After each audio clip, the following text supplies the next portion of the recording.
friends, in this period, you all of you, and this topic is a big topic, and I think two or three classes are more essential for finish, and under this topic, today we will have to discuss about international organization. हमने पहले ही कहा था कि जिस प्रकार से विभिन्न देश की सरकार होती है और सरकारी तंत्र होते हैं,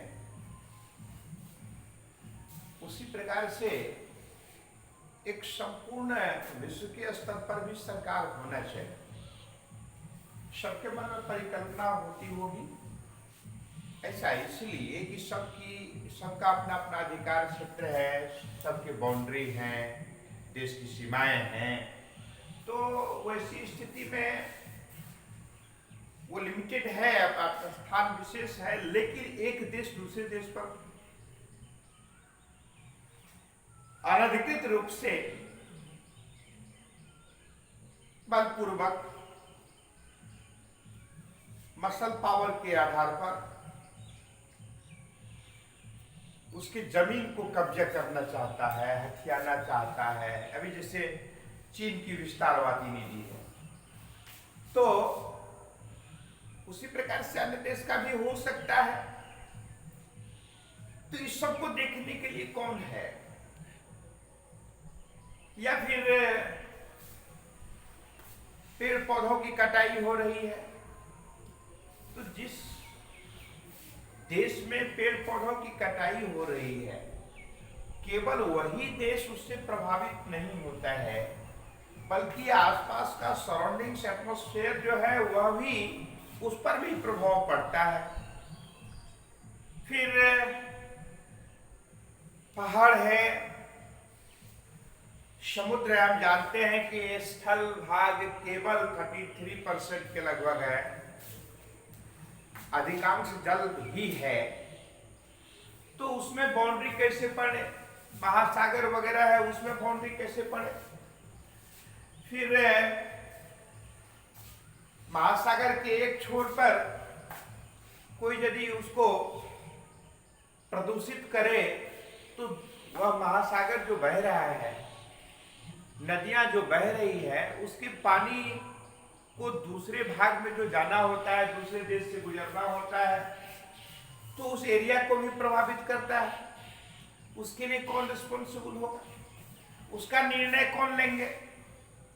इन तमाम बातों के बाद अंततः विचार आता कि नहीं, विश्व के स्तर पर एक ऐसी सरकारी तंत्र होनी चाहिए कि जो दुनिया के तमाम गतिविधियों पर नजर रखे। अभी जो है पर्यावरण प्रदूषण है, किसी देश में एटॉमिक एक्सपेरिमेंट होता है,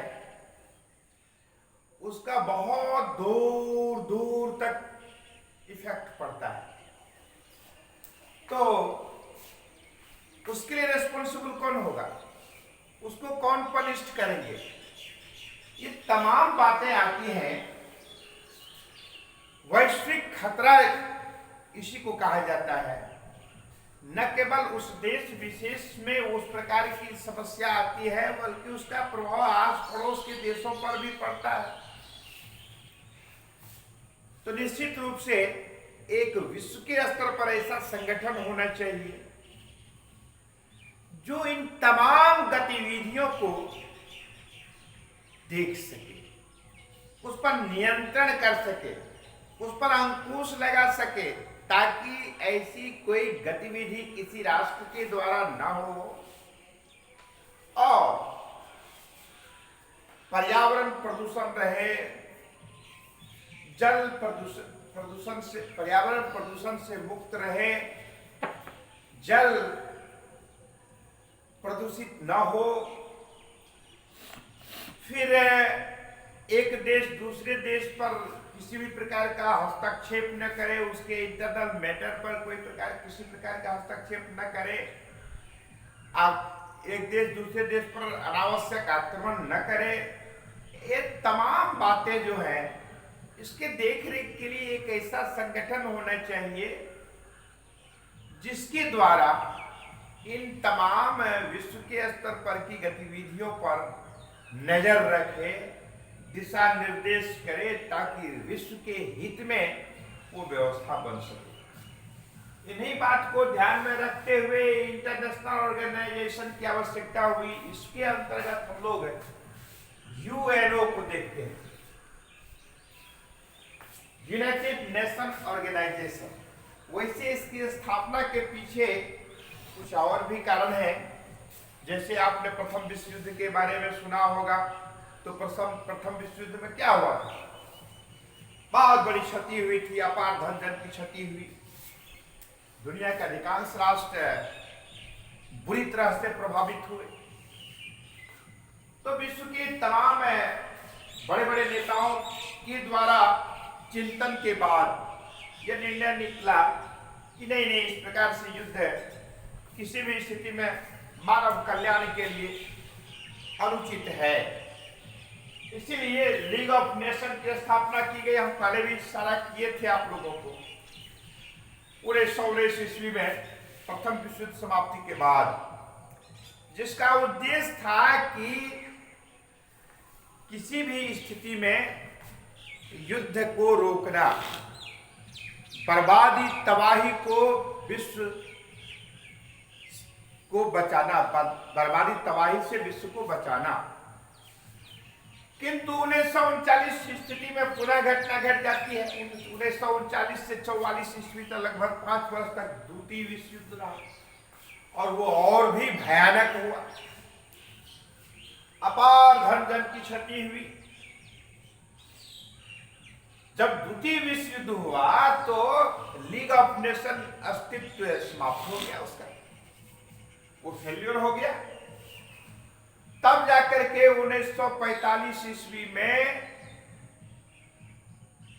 यूनाइटेड नेशन की स्थापना हुई, और यूनाइटेड नेशन का उद्देश्य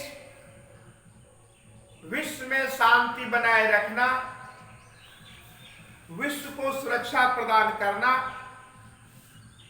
और आपसी सहयोग,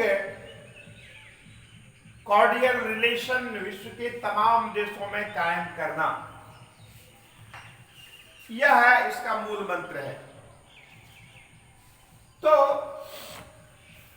व्यवस्था की दृष्टिकोण से ये चूंकि विश्व के स्तर पर का एक बहुत बड़ा संगठन हुआ, इसको कुछ भागों में बांट दिया गया, यानी कुछ अंग बनाए गए, main organ of United nation.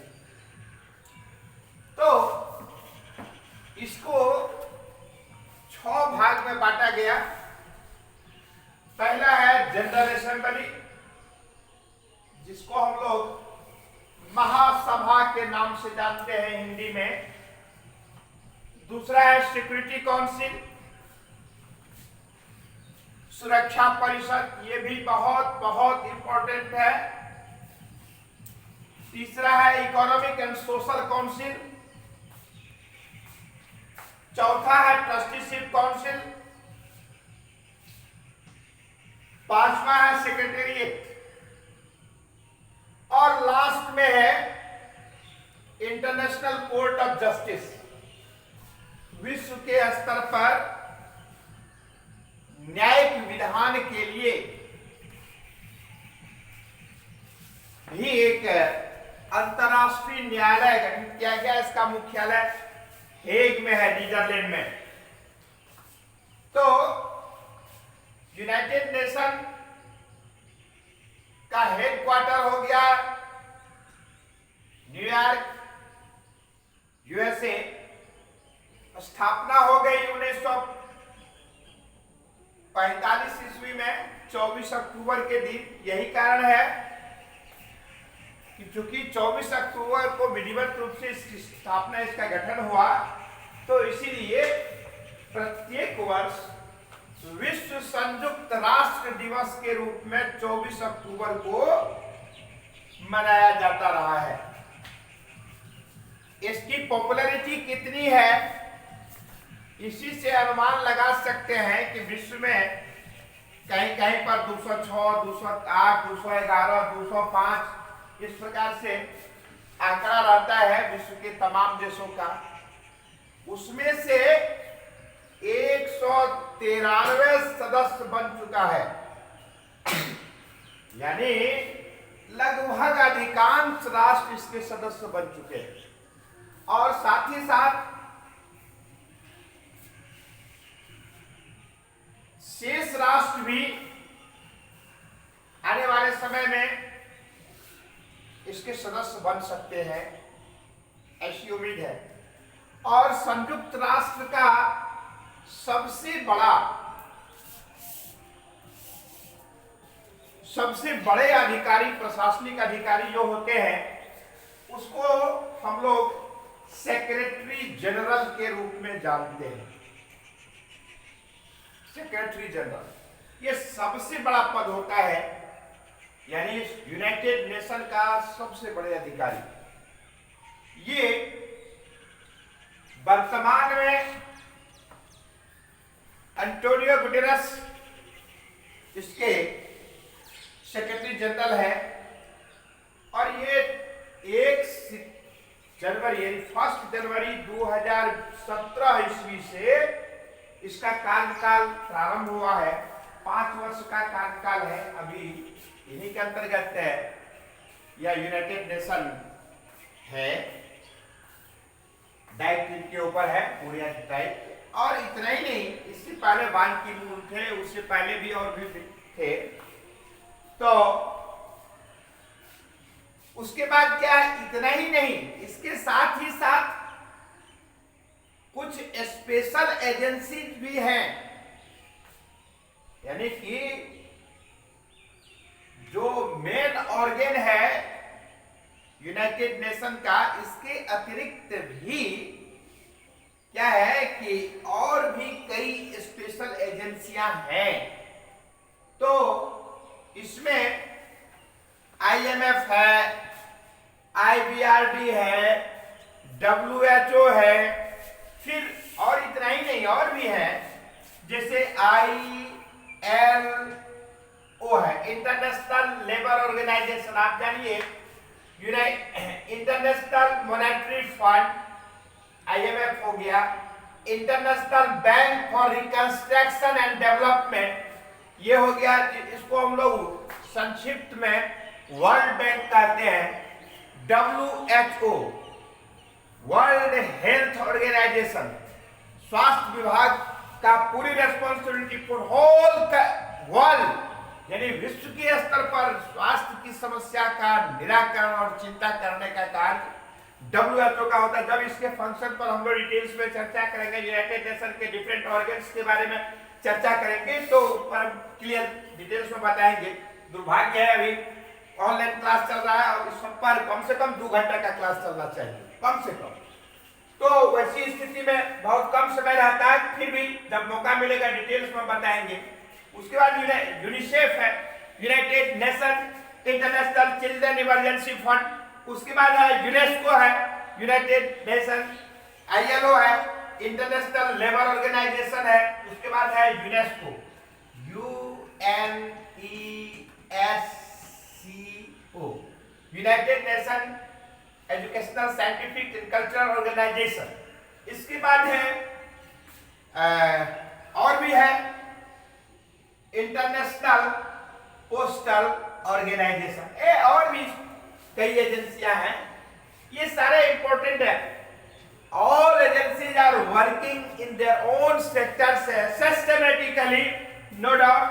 But next day we will discuss something more, and it is also essential to know about the General Assembly security council, economic and social council, trusteeship council, secretary and international court of justice. इसके बारे में हम लोग और details में संभव हुआ तो कल ही चर्चा करेंगे।